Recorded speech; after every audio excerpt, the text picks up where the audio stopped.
Kwanza viongozi wajue hakuna mwana Simba aliyofurahia haya matokeo. Cha kwanza. Cha pili, sisi tuseme uongozi umefanya kazi nzuri msimu huu. Cha tatu, timu yetu imefanya kazi nzuri msimu huu, tunapigia makofi. Ilikuwa sio target yetu huu msimu kuchukua ubingwa. Sisi timu yetu ni shujaa, wachezaji wamecheza vizuri, lakini ukweli unabaki pale pale, viongozi wamezarau mechi. Huo ni ukweli. Timu imefanya vizuri, sio target yetu sisi kuchukua ubingwa, lakini ukweli unabaki, viongozi wameizarau dabi. Hii ni dabi, hauwezi kutangaza dabi siku ya mechi. Huo ndio ukweli ambao watu wote wazi.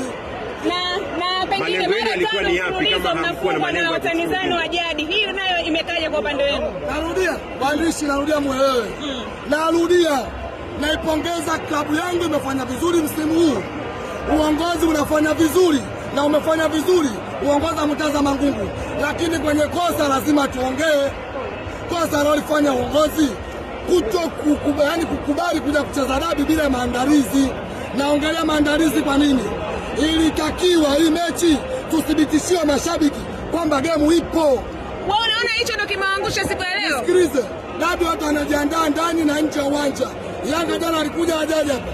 Wamekuja. Jana Yanga wamezunguka uwanja wote, wamezunguka. Wamefanya wanavyotaka wao uwanja. Sisi tumekuja kikawaida. Tumekuja kwenye dabi kama tunakuja kucheza na Mtibwa. Leo hatujafungwa na Yanga kwa uwezo.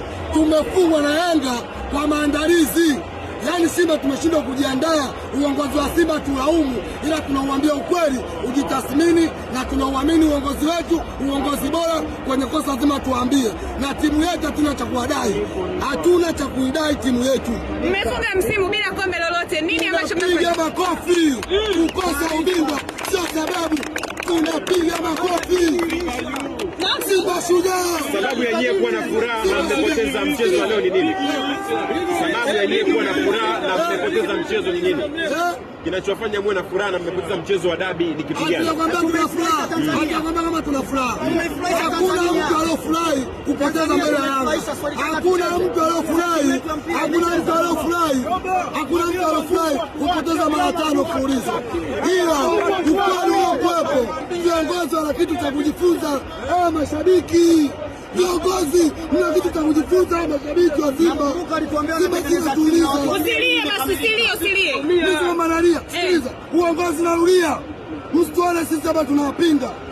Tumeumia mashabiki kufungwa na Yanga mara 5 mfululizo. Maumivu makali tunayapata.